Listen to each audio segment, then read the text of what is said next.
The Beatles drummer Ringo Starr was inspired to write one of his most famous tracks, Octopus's Garden, after briefly leaving the band. The 84-year-old rock star left the Fab Four during the recording of the White Album, after he got the sense that his bandmates, Paul McCartney, John Lennon, and George Harrison, were getting along better without him. Speaking on the Jimmy Kimmel Show, Starr confirmed he wrote one of his best-known songs during his break. He said, "It came because on the White Album, I left the band.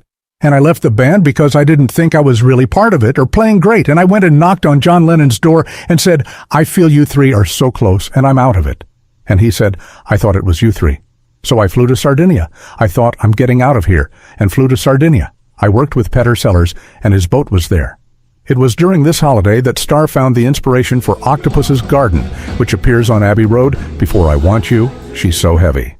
It marks Starr's only writing contribution to the album.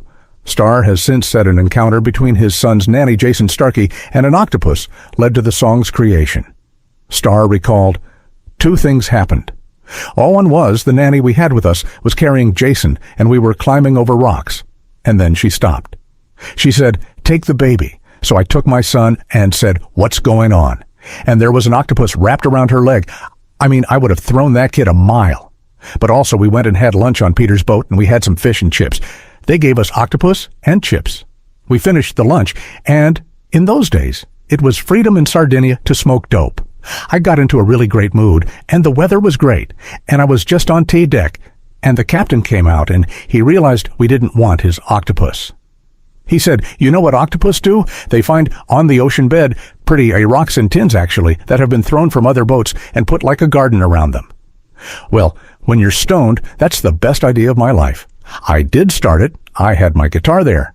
Harrison and Starr briefly collaborated on Octopus's Garden during the recording sessions for Let It Be, as seen in Peter Jackson's The Beatles, Get Back, Part 2. Starr wants Octopus's Garden to play at his funeral. "I don't know what we'd have playing, so I'll say Octopus's Garden, because it'd be nice to have everyone singing along," Ringo said, per NME.